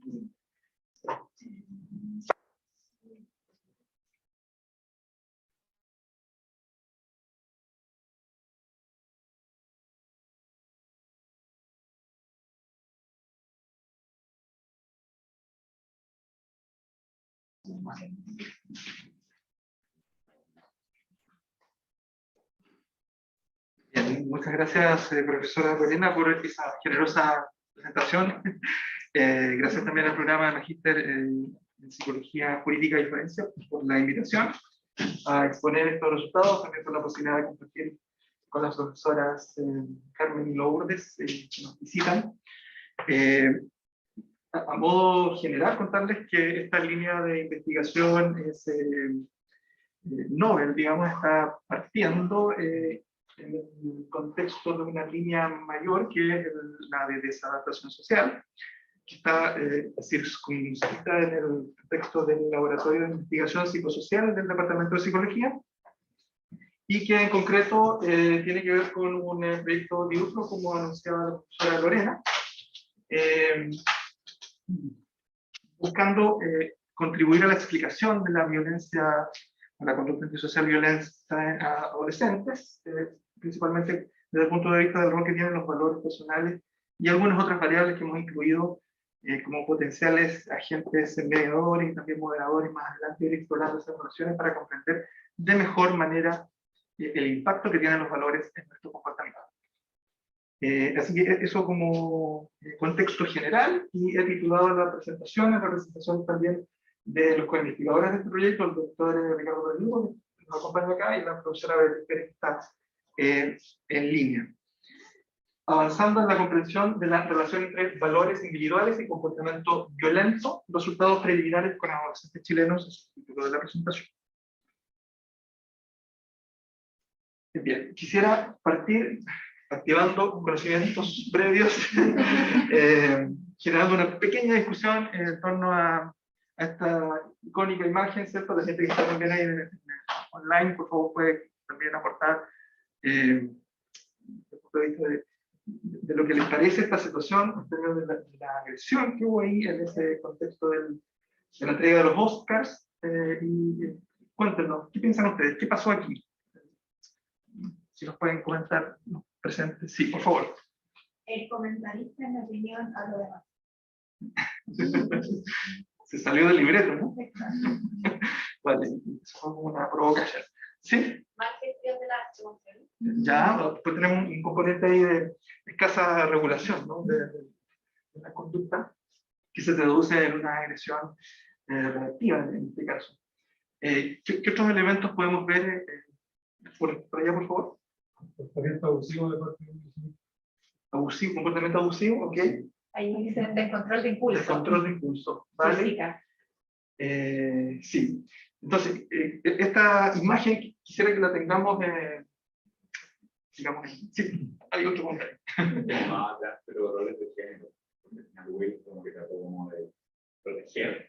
Sí, efectivamente. Hay un elemento, gracias por tocar ese tema, que tiene que ver con la cultura del honor, ¿cierto? Bueno, proteger, digamos, justificar la agresión desde el punto de vista de la protección de la familia o de la mujer, ¿sí? Cuando yo lo vi, fue como ver una reacción primitiva de parte de los dos en realidad. Ok. Porque yo creo que si hubiera sido otro comentarista, si hubiera sido más capacitado para defenderse, capaz que lo hubiera pensado antes de pararse y... Claro. Ok. Gracias. Sí, efecto mundial e inmediato de este acto, dice. Pero tuvo repercusiones mediáticas y tuvimos todos, yo creo, en el mundo enterarnos de esta situación. Andrés, ¿Sí? en realidad, cuando vi la noticia y después cuando la muestro, me ha quedado dando vuelta un tema cultural de por qué se ha castigado tanto. O sea, creo que los dos estuvieron mal, pero por qué se ha castigado tanto al que agredió físicamente y no se ha sancionado tan socialmente el tipo de humor. Ajá. Y el por qué esa persona se permite opinar de otro de esa manera, y cuán violento es eso también. ¿Sí? Me ha llamado mucho la atención eso, porque como culturalmente también, por lo menos las noticias que se vienen acá y las sanciones que vienen, siempre es el que agredió físicamente, y estoy de acuerdo con eso. Ajá. Pero creo que el otro, para mi gusto, el título debe estar para cuál. Ajá. Ahí, Ok. no sé. Gracias. Para poner el debate. Vale, gracias a los comentarios en el chat, gracias por los aportes aquí de la audiencia. Me gustaría que mantengamos esta imagen en el trasfondo, digamos, de la presentación, porque me quise poner porque de alguna manera recoge algunas de las variables que pudiesen estar ayudando a comprender estos comportamientos violentos, específicamente el desenganche moral, y la empatía es una de las respuestas que hemos llevado a cabo en el contexto del proyecto. Voy a hablar de la primera variable de interés, que es la que nos interesa lograr comprender, explicar desde nuestra investigación, la conducta antisocial violenta. Acá tenemos la alusión a esta situación, un contexto general, ¿cierto?, donde había un protocolo, reglas claras establecidas en un acto formal, ¿cierto?, y donde un perpetrador lleva a cabo una agresión, ¿cierto?, sobre una víctima, y esa intención de producir daño o menoscabo que es no deseada por el destinatario de esa agresión. ¿Okay? Entonces, según Farrington, la conducta antisocial se caracteriza por un estilo de relaciones interpersonales que busca el reconocimiento grupal, es manipuladora y engañosa, carece de empatía, socialmente insensible, impulsiva, irresponsable, desobediente. De eso podemos llevar extraer de esa definición general en la parte relacionada con lo agresivo, ¿cierto?, donde hay violación de normas sociales y agresión a otros. Las conductas sociales violentas, más en específico diría yo, tienen que ver con escasa autorregulación, no respetar la integridad del otro, manifestar físicamente la violencia, descargar con golpes, riñas, hacer daños a personas en lugares públicos. Ha sido descrita en conductas como el bullying en contexto escolar, vandalismo en lugares públicos y con compromiso de violencia. La conducta antisocial violenta obviamente se contrapone a la conducta prosocial, en el sentido que esta última pretende no dañar, sino más bien beneficiar, ayudar, cooperar, compartir con los demás.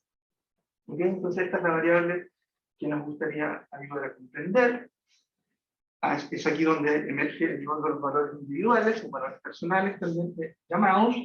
Se definen estos como metas abstractas, motivacionales de nuestra conducta, que trascienden situaciones, acciones, es decir, que pueden aplicarse en distintos contextos, que varían en su grado de importancia, formando una jerarquía de prioridades valóricas, y que sirven como principios generales para la selección de conductas, personas, eventos, situaciones, en general. Desde la teoría de Schwartz, que es la que nosotros hemos tomado, digamos, como referente para poder conceptualizar la variable y poder medirla,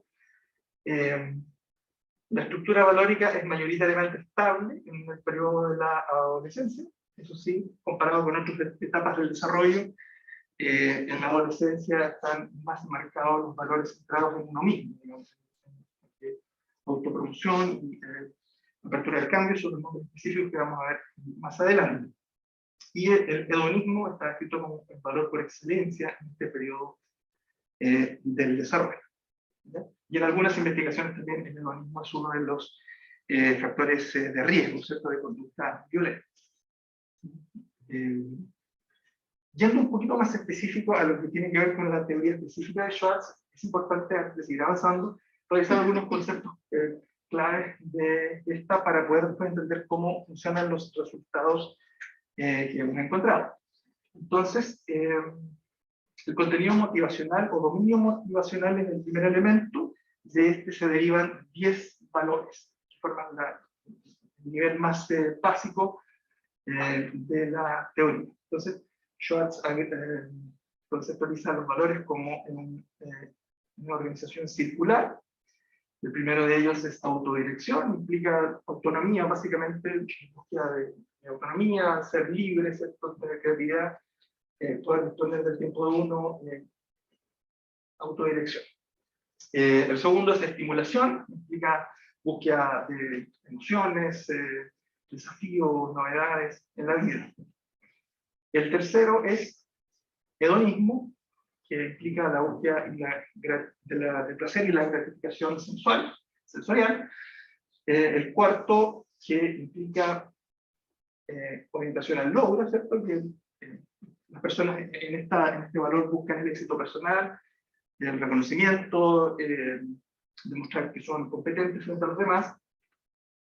Un valor vecino es el poder, que implica el estatus social, de recursos materiales, de riqueza, de control sobre los demás, y es un valor importante en términos de la explicación de la violencia. Seguridad implica seguridad familiar, seguridad nacional, orden social, limpieza, reciprocidad de favores, en el fondo, vivir tranquilo.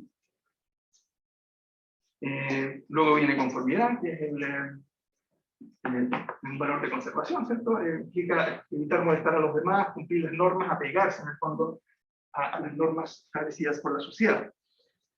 El valor de tradición también es de conservación y nos da cuenta de un apego a las normas religiosas, culturales, seguir la tradición. Luego viene el noveno valor, que es el de benevolencia, que implica cuidar a los miembros del grupo, a los amigos, a la familia, a los que están en contacto con uno. Y por último, el valor de universalismo, que implica la protección de la naturaleza, el bienestar humano, la justicia social. Ese tipo de componentes son los que motivan a personas que adhieren a valores o priorizan valores universales. ¿Ok? Entonces, estos 10 valores se miden y pues, se organizan en dimensiones de segundo orden, ya que entran en conflicto entre si una persona se orienta más, por ejemplo, al poder, a controlar a los demás, debería puntuar en más bajo, ¿cierto?, en la dimensión opuesta, que sería, por ejemplo, benevolencia o universalismo. Entonces surgen así 4 dimensiones de segundo orden, que son apertura al cambio versus conservación y autotrascendencia versus autopromoción. En ese sentido son dimensiones bipolares opuestas. y de ahí vamos a tomar nosotros después esa información para poder llevarlas a un modelo donde podamos probar hipótesis de la capacidad predictiva de estas variables. El tercer elemento que es importante considerar es la relación que siguen los valores con otras variables. ¿Ok? Y este se llama hipótesis de la curva sinusoide o sinusoidal, que implica, digamos, que la relación con otras variables sigue una especie de curva, de onda. En este caso no se alcanza a ver bien ahí, pero lo que se está mostrando en esa imagen son correlaciones, ejemplos de correlación de los 10 valores que ustedes pueden ver en el eje X, con variables relacionadas con la violencia. Esta imagen es de un estudio muy similar al que nosotros llevamos a cabo, que implicaba aquí los valores, por ejemplo, de autotrascendencia y conservación, puntúan de manera negativa sus coeficientes de correlación, y los de autotrascendencia y autopromoción, perdón, y apertura al cambio de manera positiva. ¿Ok? Y vamos a después ver cómo se comporta en datos locales esa curva.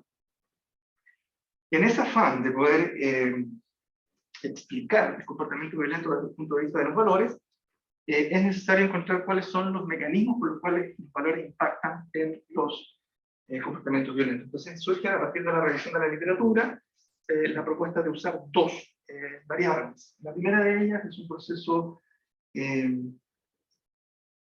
moral cognitivo, ¿cierto? La desenganche moral, también conocido como desconexión moral o desvinculación moral, propuesto por Bandura, hace referencia a un proceso moral cognitivo que nos permite de alguna manera justificar nuestros comportamientos inmorales. Es una estrategia de racionalización, por decirlo así, de nuestros comportamientos que nos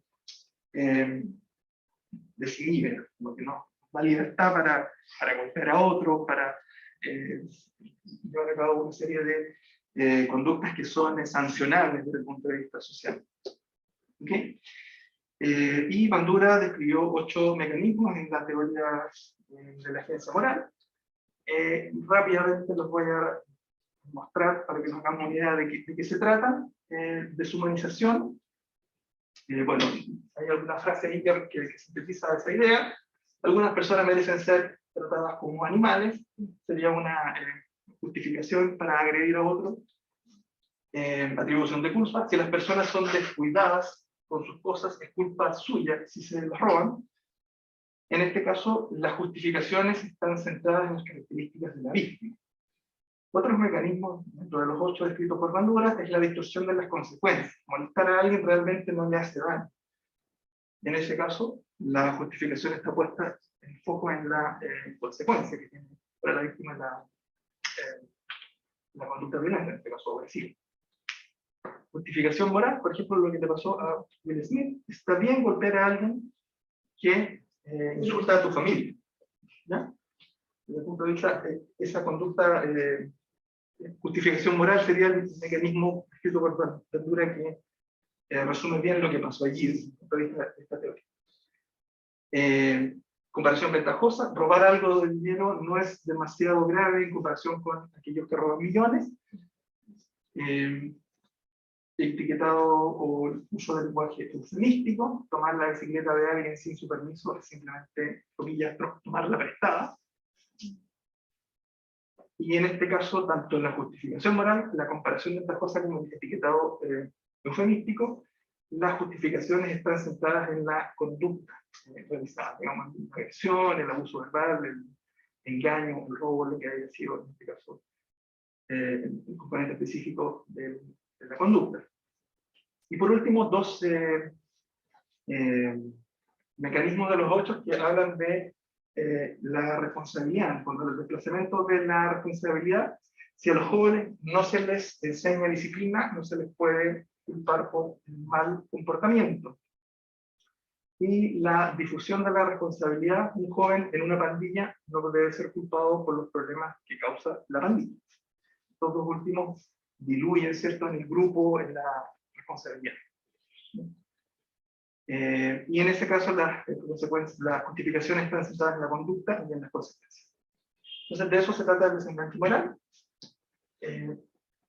Uno de nuestros variables utilizadas como medidor. El segundo es la empatía, también mencionaba la profesora en su exposición como una variable mediadora, que ejerce un rol de ese tipo, corresponde a una respuesta afectiva y cognitiva, al ser sufrimiento emocional de la otra persona, tiene un componente emocional, que implica la comprensión del estado o situación de la otra persona, y también elementos cognitivos como tomar la posición del otro, tomar la perspectiva del otro, y también una reacción afectiva que implica la preocupación empática, ¿cierto? Entonces, ¿qué hemos encontrado de la relación entre empatía, desenganche moral y en términos generales de transgresión, ¿no? Usándolo como un concepto genérico? Bueno, el metaanálisis de Gini reveló consistentemente que la relación entre el desenganche moral y el comportamiento agresivo en niños y jóvenes es de naturaleza positiva en términos del signo de esa relación. Es decir, a mayor uso de estrategias de desenganche moral, mayor es el comportamiento agresivo en niños y jóvenes, al analizar una serie de estudios que abordaban esa relación. Rubio Garay, el estudio de variación de la escala en España, correlaciona positivamente con la agresión, el desenganche moral, y negativamente, inversamente, con la empatía. Y en un estudio de Bandura, el desenganche moral correlaciona positivamente con conductas transgresoras. Desde el punto de vista del estudio de Brewer y Kesley, la empatía correlaciona negativamente con ciberbullying. La empatía funciona como motivadora de la conducta prosocial y inhibidora de la conducta agresiva. Los resultados previos contribuyen a clarificar que la empatía ayuda a inhibir la violencia, producto de los sentimientos de compasión hacia un potencial destinatario de la agresión. Y específicamente, buscando en la literatura científica, si se ha descrito el rol mediador de estas variables, y la verdad es que no encontramos exactamente el mismo mecanismo que quisimos evaluar, pero de alguna manera derivamos en una justificación que implica el uso de algunos artículos que, por ejemplo, muestran que jóvenes con trastornos de comportamiento son más propensos a utilizar el desenganche moral para legitimar sus comportamientos agresivos, y en ese estudio también usaron los valores, y entonces los de autopromoción, los valores de autopromoción, como poder y logro, fomentan comportamientos externalizantes, en este caso agredir y quebrantar las reglas, y los comportamientos de autotrascendencia, que son universalismo y benevolencia, evitan problemas externalizantes, porque inhiben el desenganche. También el estudio de Menesini prueban ellos una variable similar como mediadora, bueno, lamentablemente no se alcanza a ver, pero la idea es la siguiente, de que colocan las dimensiones de segundo orden y usan un mediador que es comportamiento inmoral y desconectado, ¿no? Cuando hay una especie de justificación también similar a lo de Bandura, pero son ítems distintos. Y allí los valores también logran impactar directamente y en algunos casos mediando por esta variable. Y el más parecido a lo que vamos a presentar a continuación es el estudio de Wang et al., donde el desenganche moral funcionó como mediador de la relación entre empatía y agresión, lo que apoya la hipótesis de que la desconexión moral funciona como un mecanismo, como un proceso, ¿no? A través del mediando la relación. Los altos niveles de empatía se asociaron significativamente con la agresión, y los beneficios de la empatía en términos de reducción de la agresión podrían explicarse por la disminución de la desconexión moral. Entonces, en este estudio pudimos justificar este efecto de la empatía sobre el desenganche moral, que vamos a mostrar más adelante. Entonces, este es nuestro modelo. Tenemos la dimensión valórica de conservación versus apertura al cambio, impactando sobre la empatía, impactando sobre el desenganche moral y impactando sobre la conducta antisocial violenta. Entonces, la idea es ver cómo se dan las relaciones y variadas, son los efectos directos, y cómo operan los mecanismos de mediación, doble mediación y mediaciones simples, por decirlo así, de un solo mediador.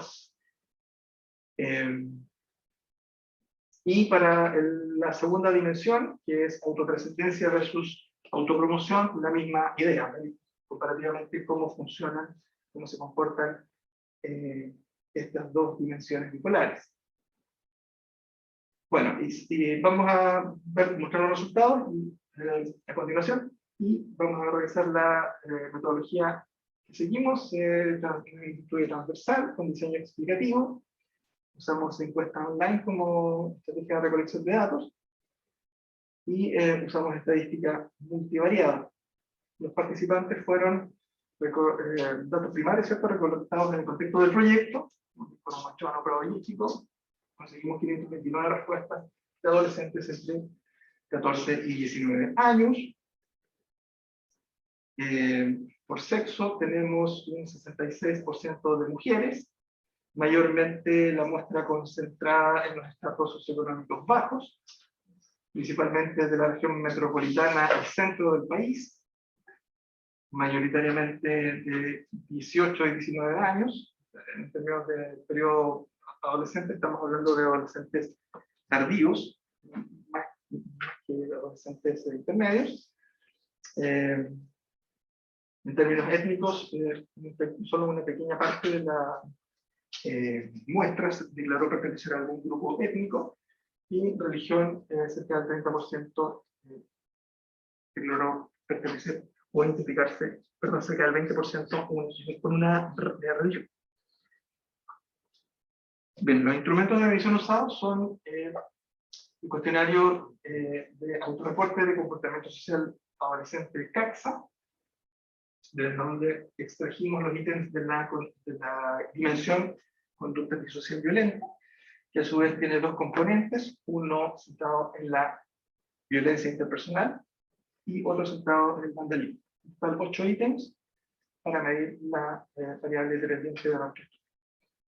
El cuestionario de descripciones valóricas de 40 ítems de Schwartz, desde donde con los 40 ítems logramos medir los 10 valores básicos y a partir de eso calcular las dimensiones de segundo orden. La escala de mecanismos de desenganche moral también es la escala de Bandura que hemos adaptado en Chile, y usamos los 10 ítems que quedaron de la reducción de esa escala. Por tanto, acá se me quedó fuera la escala de empatía, del cuestionario de empatía de Toronto. Son 15 ítems que miden la empatía de manera unidimensional. Recolectamos los datos luego de obtener la aprobación del Comité de Ética. Usamos el consentimiento y el asentimiento digital, tanto para padres como para los mismos adolescentes. Recolectamos los datos online y ahí contratamos un servicio de encuesta online para poder acceder fácilmente a una muestra, a paneles de personas dentro de estas empresas. Aseguramos la calidad de los datos con algunas estrategias, por ejemplo estableciendo un tiempo de respuesta mínimos, a partir del cual nos daba garantías de que la gente había contestado a conciencia. También pusimos preguntas filtro, que de no ser respondidas correctamente, los sujetos quedan eliminados del estudio. Y también chequeamos la correspondencia sociodemográfica entre los datos que tenían registradas las personas de las empresas en el panel versus las que reportaban las mismas personas que contestaban los cuestionarios, de modo tal de cotejar que las personas que respondan sean efectivamente las personas que están inscritas en el panel. ¿Okay? Y bueno, la participación fue voluntaria, y los incentivos para participar fueron los propios de las empresas que administran los paneles. En ese sentido, fueron los sistemas de acumulación de puntos para tener beneficios como canje de productos dentro del catálogo de la misma encuestadora. Para el análisis de datos, utilizamos el coeficiente de correlación de Spearman para para estudiar las correlaciones bivariadas. En el contexto del análisis multivariado usamos regresión logística, modelos de ecuaciones estructurales. Específicamente en ese contexto es que evaluamos los procesos de mediación, los mecanismos de mediación, entendido como un análisis para identificar cómo, por medio de qué procesos o mecanismos se produce un efecto, es decir, cómo se explica la relación de una variable independiente y una variable dependiente. Utilizamos los índices de ajuste tradicionalmente usados, básicamente CFI y DDI superior a 0,9 y RMSA superior a 0,08 para, inferior, perdón, a 0,08 para considerar un ajuste aceptable o razonable. Resultados. Las correlaciones entre los constructos del estudio. Los valores de autotrascendencia, conservación, autopromoción y apertura al cambio. Están ordenados en ese continuo. Y encontramos, a grosso modo, una curva sinusoide, si bien bastante aplanada, que de alguna manera da cuenta de que, que el valor de poder es el que correlaciona de manera directa y más intensamente con violencia interpersonal, con vandalismo y con mecanismos de desenganche moral. Y seguridad y conformidad lo hacen, por el contrario, como factores protectores, inhibiendo o disminuyendo comportamientos violentos, vandálicos, de uso de estrategias de desenganche moral. También hicimos un análisis de regresión logística para predecir grupos extremos de comportamiento antisocial violento, el grupo de cuartil 1 y de cuartil 4, cuando creamos esa variable categórica a partir de la puntuación sumada de los ítems de conducta antisocial violenta, controlando por sexo, nivel socioeconómico, edad y religión. 4 de los 10 valores resultaron ser predictores. Estimulación y poder fueron predictores significativos que aumentaban la probabilidad de pertenecer al grupo de comportamiento antisocial alto, y seguridad y conformidad, en este caso, aportaban evidencia en el sentido de que disminuían la probabilidad de pertenecer al grupo de comportamiento antisocial alto. ¿Okay? Yendo a lo que es el modelo de ecuaciones estructurales, donde probamos las mediaciones, encontramos un ajuste aceptable para el modelo de doble mediación. Los efectos directos fueron todos en el sentido esperado. Están ahí en verde.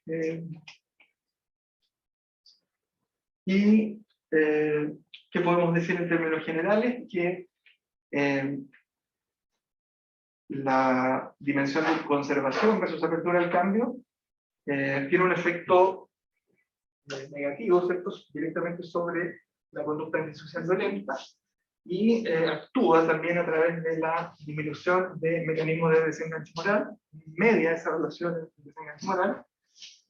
No así la empatía. Cuando estudiamos el rol mediador de la empatía, resulta ser no significativo. Lo llamativo es que la empatía sí funciona como una variable mediadora cuando estudiamos la mediación en cadena, la doble mediación. Eso sí, hay algo interesante que hay que trabajar más en detalle, que es que cuando consideramos la empatía en el modelo, el signo de la predicción cambia. Es decir, nosotros acá en la dimensión valórica de conservación esperamos que disminuya la conducta antisocial violenta, pero cuando incluimos en la empatía, los valores de conservación en el fondo disminuyen la empatía, y eso hace que se nos eche a perder toda la cadena, entre comillas, se nos eche a perder ese rol protector. ¿Vale? Entonces, cuando colocamos la empatía, aparece de nuevo el desenganche moral, y eso hace que la conducta antisocial violenta aumente. ¿Ya?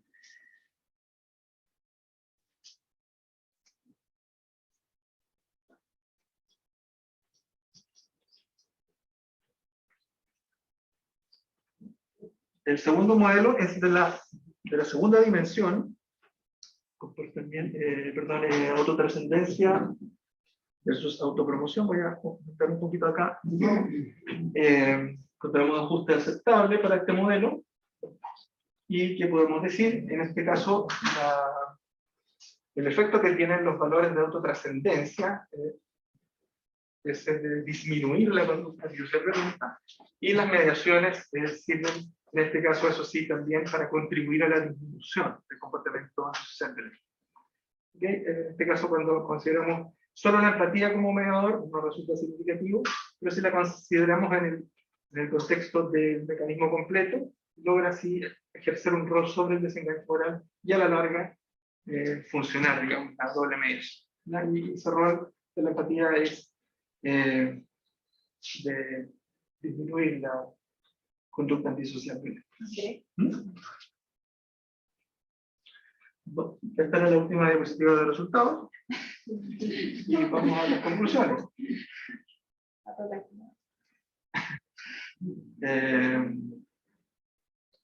Bueno, en el fondo, resumir que los valores de seguridad, alto en seguridad disminuye la probabilidad de tener puntuación alta en comportamiento antisocial violento en un 51,4%, y puntual alto en valor de conformidad reduce o disminuye la probabilidad de tener una puntuación alta en comportamiento antisocial violento en un 42%. Por el contrario, los valores que aumentan la probabilidad de puntual alto en comportamiento antisocial violento son poder con un 92% y estimulación con un 52% de probabilidad de tener una puntuación muy alta. ¿Okay? Cuando resumimos los resultados de la dimensión conservación versus apertura al cambio, nos queda pendiente en el fondo explicar qué pasa con el rol de la empatía, ¿cierto? La explicación es que inhibe, ¿cierto?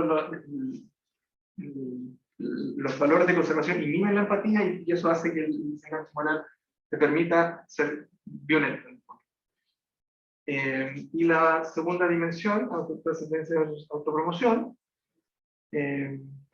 reducen el comportamiento violento directamente y también indirectamente por medio de desengaño moral, pero no por medio de empatía. Y cuando incluimos la empatía, sí funciona en la cadena 2 de mediación, que es el efecto, digamos, en cadena. Entonces, volviendo a la imagen original que generó la discusión, ¿qué hubiese pasado si Will Smith hubiese puntuado alto en la dimensión de conservación o en la dimensión de autotrascendencia?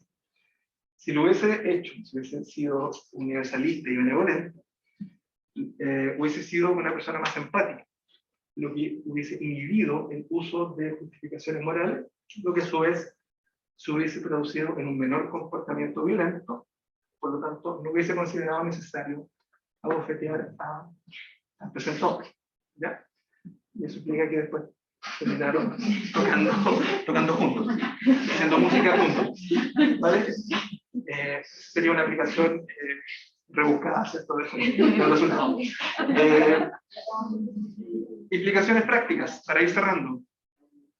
Incorporar los valores, ¿cierto? En la intervención. ¿Por qué? Porque nos ayudan, son útiles para reducir el comportamiento antisocial, violento, y hay que tener ojo con aquellos que lo estimulan. ¿Ok? Y son los poderes, en este caso, y estimulación. Poner ojo con el ámbito, el diseño de las estrategias psicoterapéuticas, centrar y concentrarnos en el ámbito cognitivo para reducir la cognición prosocial, favoreciendo el reconocimiento de pensamientos y sentimientos que gatillan conductas de riesgo. Construir un pensamiento y sentimiento prosocial alternativo y adoptar una identidad prosocial. Y por último, relacionado con la empatía, que resultó tener un rol importante en la cadena causal, ¿cierto? Desde los valores hasta el comportamiento violento, promover la empatía y la toma de perspectiva, las emociones morales como la culpa, la vergüenza, el orgullo, la indignación, deben abordarse en contextos específicos, por ejemplo en el ciberbullying, el reconocimiento de las emociones que ayuden a tener una conducta menos violenta y más prosocial. Eso es. Gracias, Andrés, por la presentación.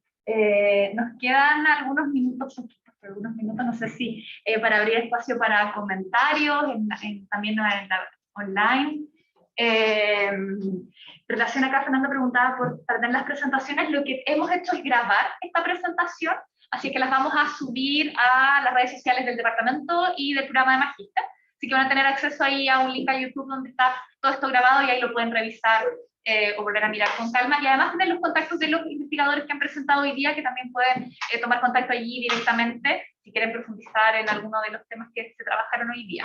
Entonces, eso en relación a lo que consultaba Fernando en el chat. No sé si hay comentarios acá.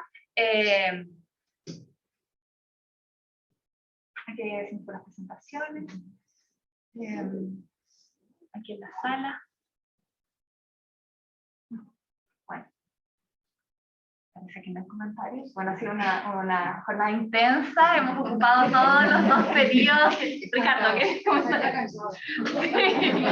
Ricardo. Aparte de la gran cantidad de información y la calidad de las presentaciones, como personal agradezco, creo que es un tremendo aporte también para nuestro departamento y para el Magíster en particular.